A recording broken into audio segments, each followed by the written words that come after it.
Essa bem-aventurança está em Mateus 5, versículos 10 e 12, onde o Senhor Jesus nos diz que bem-aventurados os que sofrem perseguição por causa da justiça, porque deles é o reino dos céus.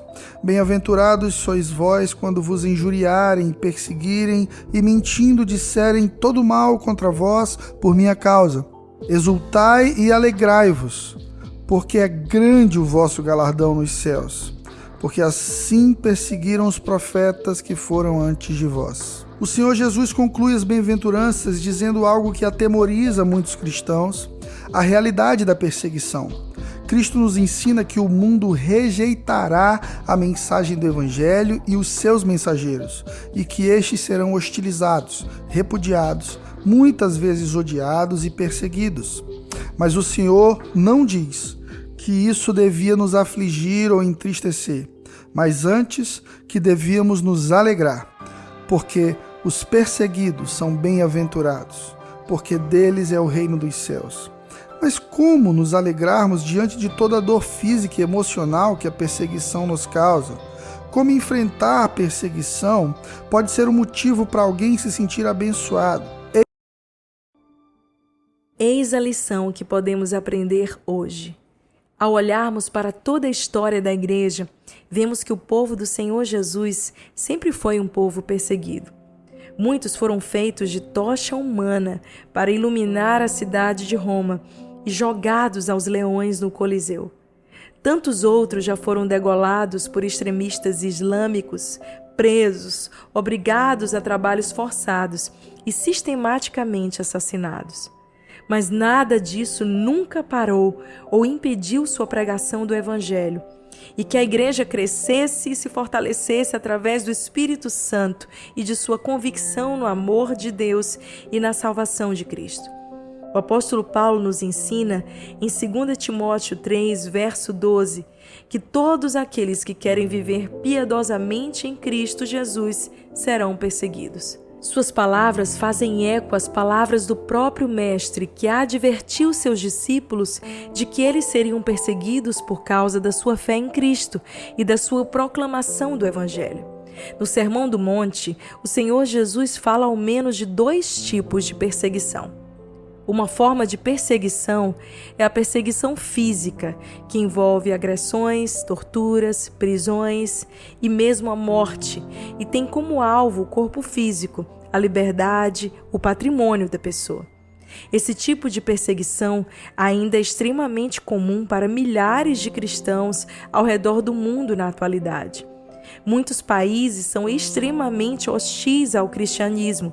É o caso do Sudão, onde nossa irmã Mariam quase foi executada por sua fé em Cristo. Quanto a este tipo de perseguição, pode parecer chocante para muitos de nós que vivemos em contextos de relativa liberdade religiosa. Todavia, mais cristãos foram mortos no mundo por causa de perseguição nos últimos 100 anos do que nos primeiros 300 anos da história do cristianismo, que é conhecida por muitos de nós como sendo a Era da Perseguição. Mas esta não é a única forma de perseguição citada pelo Senhor Jesus. Ele também diz que seus discípulos seriam injuriados, caluniados, difamados, humilhados, ridicularizados por causa do seu nome. Esse é um tipo de perseguição mais sutil, pois envolve pressão psicológica, emocional e moral, com vistas a destruir a autoestima, autoimagem e respeitabilidade dos cristãos, tolher suas opiniões e anular as suas convicções. Esse tipo de perseguição também tem sido bem comum desde o início do cristianismo até nos dias de hoje, e tem se intensificado até no Ocidente, onde os cristãos vinham desfrutando de liberdade para exercer e propagar a sua fé. O sistema desse mundo caído não quer ter que ouvir a verdade, não quer ser confrontado, não quer se deparar com a sua própria pecaminosidade. Por isso, repudia o Evangelho e seus mensageiros. O mundo ama aquilo que é seu, mas repudia o que é de Cristo. Por isso, até o retorno do nosso Senhor, a perseguição, de uma forma ou de outra, sempre será uma realidade. O que podemos fazer diante disso? O mesmo que fizeram nossos irmãos desde o nascimento da igreja.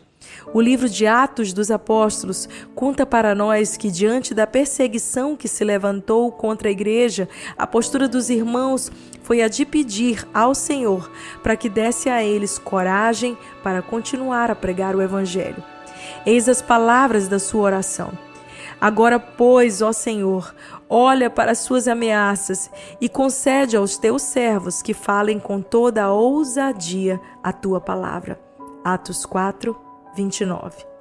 Diante da perseguição, os irmãos oraram, pregaram o Evangelho, se recusaram a negar a Cristo com palavras ou atitudes e deram testemunho com suas vidas sobre a graça que os alcançou. O termo grego que as Escrituras utilizam para descrever o testemunho dos primeiros cristãos é um termo que para nós ficou conhecido como martíria e significa testemunho encarnacional.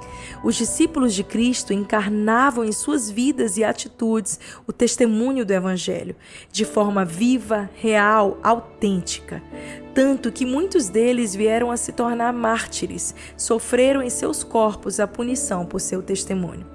Somos conclamados a viver hoje da mesma forma, sendo um testemunho encarnacional do Evangelho de Cristo, orando e pregando, nos mantendo firmes em nosso amor pelo Senhor e em nossas convicções amparadas por Sua palavra. Ao vivermos assim, certamente enfrentaremos perseguição. Mas isto é motivo para nos alegrarmos, pois a perseguição confirma que somos filhos de Deus, que vivemos a verdade do Evangelho, que gera oposição, mas também gera conversão e transformação na vida das pessoas à nossa volta.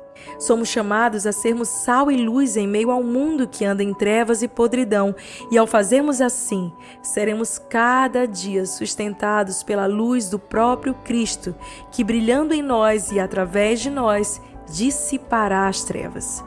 Para finalizar, gostaríamos de convidar você a se lembrar sempre de nossos irmãos que diariamente enfrentam intensa perseguição por causa da sua fé em Cristo. Ore por eles, para que sejam encorajados, fortalecidos, libertados dos homens maus e que mesmo em face da morte não neguem jamais ao Senhor. Ore também pela igreja que vive em realidades mais fáceis e que por isso muitas vezes tem se acomodado e não tem buscado a intimidade com o Senhor. Ore, pregue, testemunhe e confie no Senhor, que o mais Ele fará.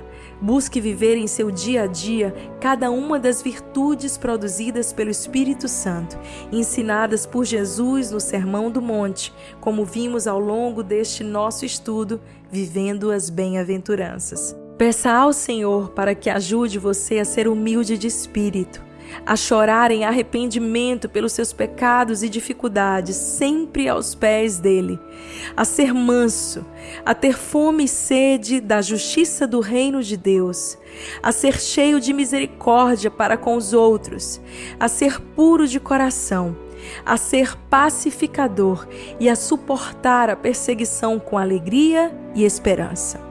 Assim você será bem-aventurado, porque verá a Deus, será seu filho, experimentará da misericórdia dele, será por ele consolado e fortalecido, herdará a terra prometida e eterna e será parte do reino de Deus. Que o Senhor te abençoe.